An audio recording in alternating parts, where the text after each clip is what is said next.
কিন্তু শত প্রতিকূলতার মধ্যেও আমি জাতীয়তাবাদী আদর্শ থেকে এক চুলো বিচ্যুত হইনি। যে আদর্শের বীজ রোপিত হয়েছিল আমার শৈশবে, যখন আমি সপ্তম শ্রেণীর ছাত্র।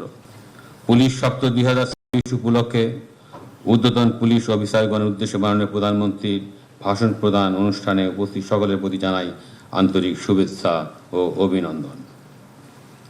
মাননীয় প্রধানমন্ত্রী, মহান আল্লাহ পাক আমার এই ক্ষুদ্র জীবনে যে কয়টি চিরস্মরণীয় মুহূর্ত দান করেছেন, আজকের এই দিনটি তার অন্যতম। প্রায় 29 বছরের চাকরি জীবনে এই প্রথমবার আপনার কার্যালয়ের শাপলা হল রুমে উপস্থিত হওয়ার সুযোগ পেয়ে আমি গর্বিত। জীবনে দীর্ঘ বঞ্চনা, কষ্ট, অপমান আর অপেক্ষার ইতিহাসের বিপরীতে আজকের এই মুহূর্তটি আমার কাছে একটি সুন্দরতম প্রাপ্তি। মাননীয় প্রধানমন্ত্রী, ঢাকা বিশ্ববিদ্যালয় অধ্যয়নকালে আমি কেন্দ্রীয়ভাবে জাতীয়তাবাদী আদর্শে রাজনীতির সাথে জড়িত ছিলাম বিধায় চাকরি জীবনের শুরুতেই মাত্র 17 মাসের মাথায় 1998 সালে আমার ব্যাচ থেকে শুধুমাত্র আমাকেই তৎকালীন ফ্যাসিস্ট সরকার চাকরি থেকে অব্যাহতি দেয়।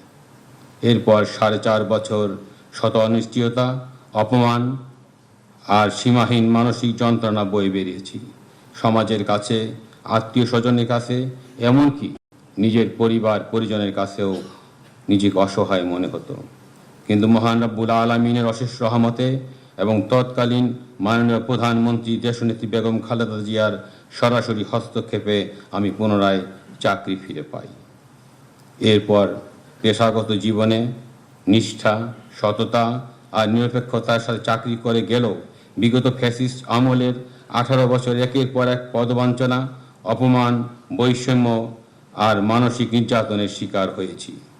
কিন্তু শত প্রতিকূলতার মধ্যেও আমি জাতীয়তাবাদী আদর্শ থেকে এক চুলো বিচ্যুত হইনি।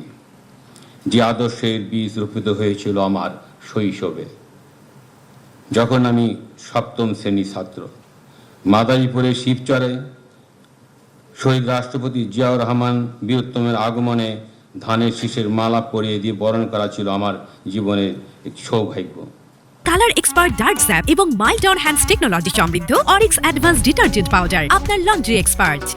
পরবর্তীতে 1977 সাল থেকে 1981 সালের মধ্যে আরও 4 বার শহীদ রাষ্ট্রপতি জিয়াউর রহমান বীরোত্তমের সেনের স্পর্শে আসার আমার অনন্য সুযোগ হয়েছিল। শহীদ রাষ্ট্রপতি জিয়াউর রহমান বীরোত্তমের সাথে আমার শেষ দেখা হয় 1981 সালের 25 জানুয়ারি। তখন আমি 10ম শ্রেণীর ছাত্র। আজও আমার স্মৃতির মণিকোঠায় সেদিনটির স্মৃতি উজ্জ্বল। আজিমপুর গার্লস স্কুল অ্যান্ড কলেজের মাঠে জুনিয়র ক্যাডেট কোর ক্যাম্পিংয়ের সমাপনী অনুষ্ঠানের প্রধান অতিথি হিসেবে মাননীয় শহীদ রাষ্ট্রপতি জিয়াউর রহমান বীরোত্তম ছিলেন সেদিনকার অনুষ্ঠানের প্রধান অতিথি। অনুষ্ঠান শেষে শহীদ রাষ্ট্রপতি জিয়াউর রহমান বীরোত্তমের সাথে করমর্দন করে গাড়ি পর্যন্ত এগিয়ে যায়। সে এক আলাদা শিহরণ, যেন আমি বিশ্ব জয় করেছি। তার কিছুদিন পরেই 1981 সালের 30শে মে শুনতে হলো বিষাদময় সেই খবর। নিজেকে সেদিন আর স্থির রাখতে পারিনি, কান্নায় ভেঙে পড়েছিলাম। আজ মহান রব্বুল আলামিনের কাছে অশেষ শুকরিয়া, বাংলাদেশের গণতন্ত্র, স্বাধীনতা ও জাতীয়তাবাদী চেতনার সেই মহান ব্যক্তিত্বের সান্নিধ্য পেয়ে আমার জীবন ধন্য হয়েছে। পুলিশ সপ্তাহের বিশেষ দিনে আমি শহীদ রাষ্ট্রপতি জিয়াউর রহমান বীরোত্তমকে গভীর শ্রদ্ধা ভরে স্মরণ করছি। আমি পরম শ্রদ্ধার সাথে স্মরণ করছি 3 বারের সফল প্রধানমন্ত্রী, মাদার অব ডেমোক্রেসি, মুসলিম বিশ্বের দ্বিতীয় নারী প্রধানমন্ত্রী, আপসহীন দেশনেত্রী বেগম খালেদা জিয়াকে। তার স্নেহ, মমতা ও আস্থা আমার মতো নির্যাতিত ও ত্যাগী কর্মকর্তার জন্য ছিল আশ্রয় সাহসের প্রতীক। জীবনের সবচেয়ে কঠিন সময়ে তার একটি আশ্বাস, একটি স্নেহমাখা বাক্য আমাকে নতুন করে বেঁচে থাকার শক্তি দিত। মাননীয় প্রধানমন্ত্রী, আজ আপনার দূরদর্শী, ধৈর্যশীল ও রাষ্ট্রনায়কোচিত নেতৃত্বে বাংলাদেশ নতুন আশার পথে এগিয়ে যাচ্ছে।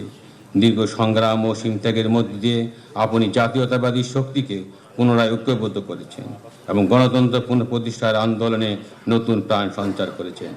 আপনার প্রতি অশেষ কৃতজ্ঞতা মাননীয় প্রধানমন্ত্রী। মাননীয় প্রধানমন্ত্রী, আজ আপনার সম্মুখে এসে আবেগ আপ্লুত হয়ে মনের গভীরে জমে থাকা কিছু স্মৃতির কথা ব্যক্ত করেছি। আমার ভুল ত্রুটি মার্জনা করার জন্য বিনীতভাবে আবেদন করছি মাননীয় প্রধানমন্ত্রী। মাননীয় প্রধানমন্ত্রী, বাংলাদেশ পুলিশ সদস্যদের দক্ষতা ও পেশাগত সক্ষমতা বৃদ্ধির লক্ষ্যে 1990 সালে দেশের 4টি বিভাগ ঢাকা, চট্টগ্রাম, খুলনা ও রংপুরে 4টি পুলিশ ট্রেনিং সেন্টার পিটিসি প্রতিষ্ঠা করা হয়। সে সময় বাংলাদেশ পুলিশের মোট জনবল ছিল ৭৯,৪৫৬ জন।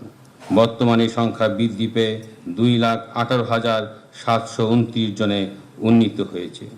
কিন্তু পুলিশের জনবল প্রায় 3 গুণ বৃদ্ধি পেলেও দীর্ঘ সময় ধরে কোনো পিটিসি স্থাপন করা হয়নি, যা বর্তমান বাস্তবতায় দক্ষ ও আধুনিক পুলিশ বাহিনী গড়ে তোলার ক্ষেত্রে একটি বড় সীমাবদ্ধতা হিসাবে প্রতীয়মান।